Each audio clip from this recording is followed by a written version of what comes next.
Hello everyone, my name is Jason Prieto and today I am going to talk about the mythical creatures, and my chosen character was the Griffin. This is the video for the course English number 6. The article said on its lines that the Griffin was a mythical creature which came from the ancient Persia and from the ancient Egypt. In the article, writers stated that this creature was a mixture of two powerful beasts,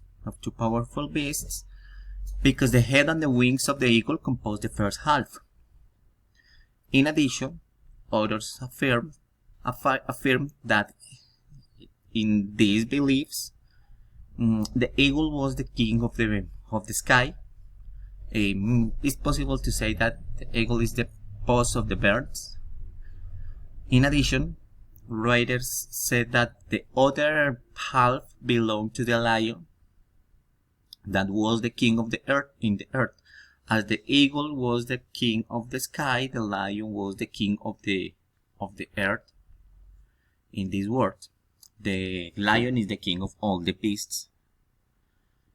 They say that Persians and Egyptians had perceived the griffin as a powerful and majestic creature, and I think that it is because the griffin represents the strength and as in the sky, as in the earth. However, what would happen? I have a question. What would happen if two different creatures compose this mythical beast? Maybe if the griffin had been from Colombia, surely the first part would have been belong to the Condor de los Andes, and the second part could have been the limbs of the capybara. I think that because those are the most representative animals in our country. But I can't imagine the representation of this creature.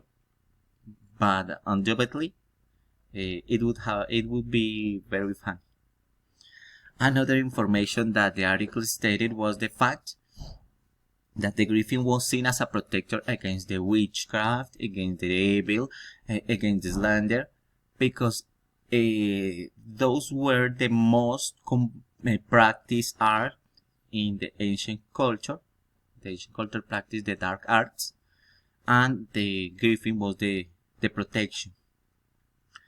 Say the writers that and the authors of the article that an important fact, which was the believing of griffins, comes from the 4th century approximately before Christ.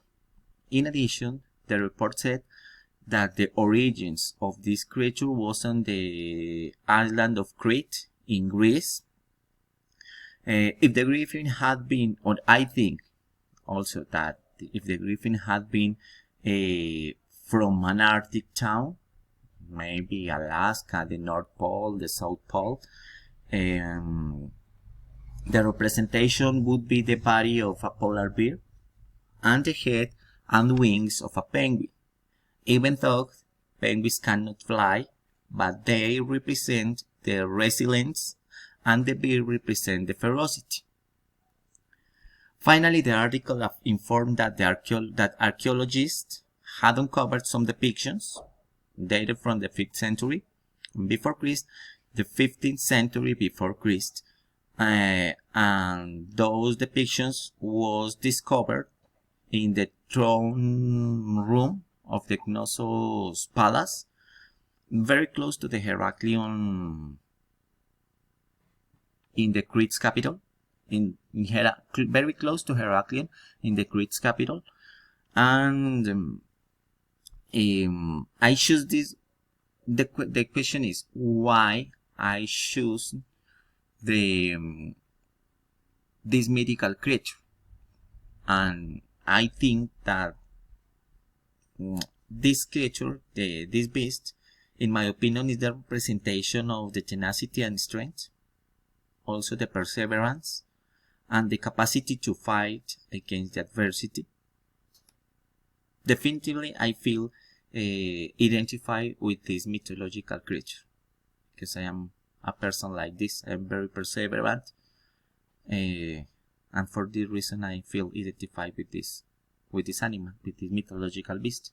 Thank you everyone. See you next.